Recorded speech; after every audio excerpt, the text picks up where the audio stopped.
guys. Welcome to our next episode of the Madison and Mountain View.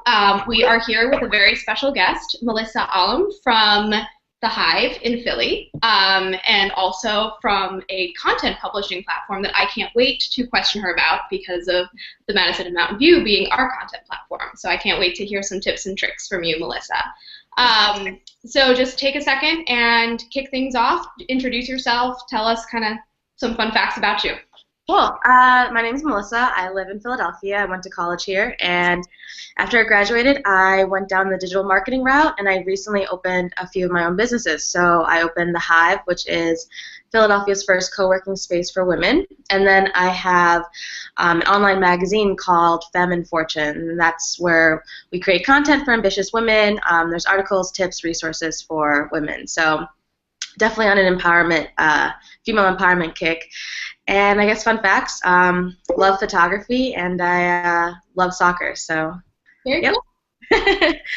So any particular trends in the industry, hopping right in, that inspired you to found this space? Because clearly it's the first co-working space for women, so were there any particular catalysts that made you feel like this is what you needed to do right now? So I mean, I was working out of a co-working space prior to opening one. So I guess the biggest trend was the co-working space itself, or the idea of co-working. And, you know, before that I was in my just apartment or coffee shops just working by myself. So there's like that solidarity factor when you have your own business or you're freelancing, and co-working kind of, it fixes it. It builds a community around, you know, yourself, and you have the support that you didn't have before. So yeah, that's the biggest trend that kind of pushed me to start one for women.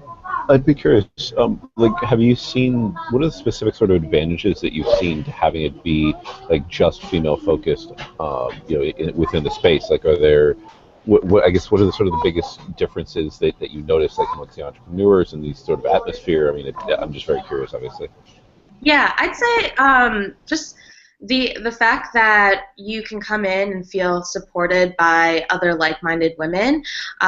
Co-working spaces primarily are, I'd say, really male-dominated. So even the co-working space I worked at, there was probably about like 4 or 5 other women, so there weren't a lot of other women I could relate to. So that relatability factor's there, and the space is catered for women. I mean, I brag that there's, you know, tampons and bobby pins in our bathroom. So if you have a quick meeting, you know, it's a place that's catered for women, and yeah, just a community. And then we have events that we host and workshops, and those are co-ed, so it's not just fully all female all day. So we invite men to come out to our events and our workshops to continue learning about entrepreneurship.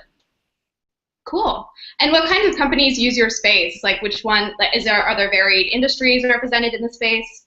Yeah. So the space, it's in a great part of Philadelphia. It's an old city, which is a historical part, and I like to say it's a very cozy kind of working within your girlfriend's apartment, which is what a lot of us are used to. So it's 900 square feet, and the types of people that are members that come in we call them queen bees because we're the Hive, so had to be a little too corny there, but there are a lot of solopreneurs, so a lot of females that were starting their own company. We have some students that are interested in entrepreneurship coming in, and a lot of people that have 9-to-5s but have a side hustle, or they're trying to start, you know, to go fully freelancer on their own. So they're using the space on Fridays or on weekends to get there. So and industries range from, you know, yoga teachers to PR, to publicists, to graphic designers, to life coaches. So it's really just everyone and anyone.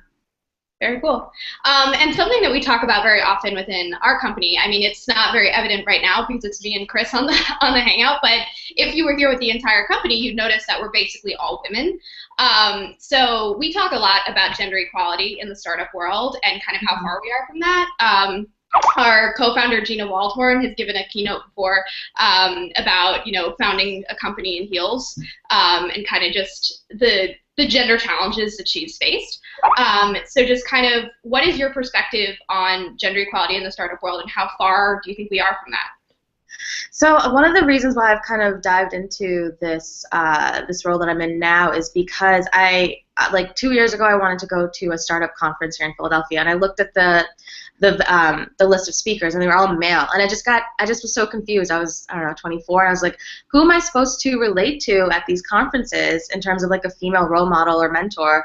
And so that's something that I, have been trying to, fix here in Philadelphia, especially. I think the startup community here is so tight knit, and I want to encourage more females and women to just come out and start their businesses and make more of a presence, because I think there is a inequality in terms of numbers. I think there's a lot of startups that are very male dominated here, and my goal for the next few months or years is to kind of switch up the ratio of that and provide a resource for more women to start their own business here.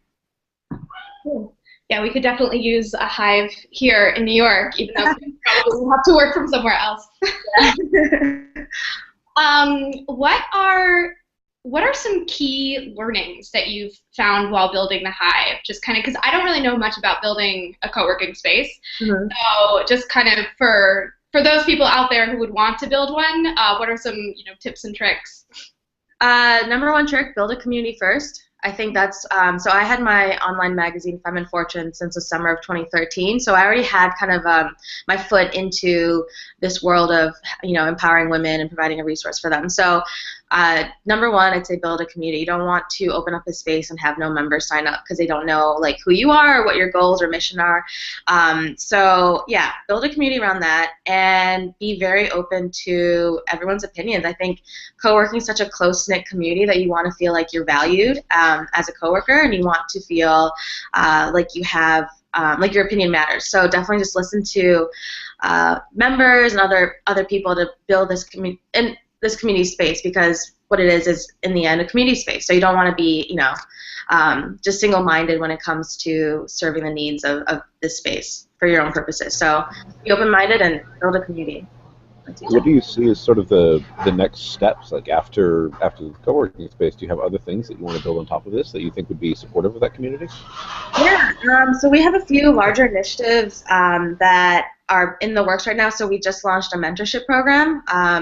I wouldn't be where I am without my female mentor who's helped me. And the space I'm in now for the Hive is actually her old office space. So she's just helped me out a lot in terms of guiding me in the right business direction and whatnot. So we're starting a mentorship program for female entrepreneurs in Philadelphia, and then our goal is to start a scholarship eventually, to kind of a scholarship or a grant for female entrepreneurs. So, hey, you might not have money for business cards, but you have this great idea for a business. Let's help you with these little things that can kind of get you off the ground. And then eventually we'd love to do a female entrepreneurship week here in Philadelphia. So Women Entrepreneur Day is November 19th. So we'd love to do a week full of events, like a Shark Tank pitch event, networking mixers, just something to kind of bring out all of these entrepreneurs and small businesses that are, primarily female-based or female-owned, just for them to come out and kind of meet one another and really grow the presence here.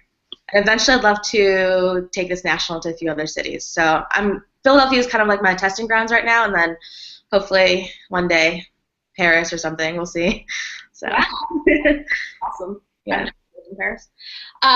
So kind of just from the content side, I really wanted to drill you about Femme and Fortune because I publish content for Madison and Mountain View, which is our blog, and this is kind of our webinar spin-off of it.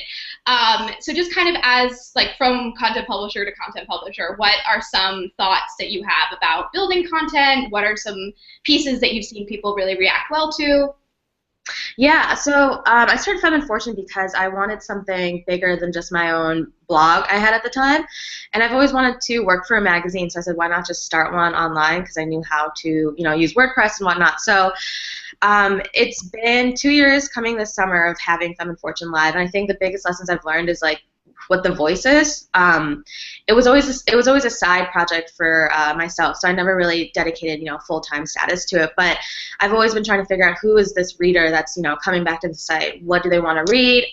What's the voice of the magazine? How am I different than other ones? So kind of figuring all that out is a good step to really find your niche online, and then also get help and delegate. I think I was doing it alone for so long that I finally added 3 new board members and editors to the team, making it just so much more seamless and really, really pushing the content out there. So yeah, I'd say find your voice. I think the stuff that really works on my site are the like op-ed pieces by some of our writers. We have writers from all over the country that pitch us, or that we pitch them, and they scoop up these articles, and they provide a lot of good quality content. And I'm trying to think outside of the box. There's a lot of listicles out there which are great because they're easy to read. But I'm trying to think outside the box and provide more meaningful content for women. So we'll see. I'm still in this transitional phase. We're actually rebranding this week and probably next week too. So there's going to be a few changes around there, but I think I finally found the voice that I'm looking for. So we'll see.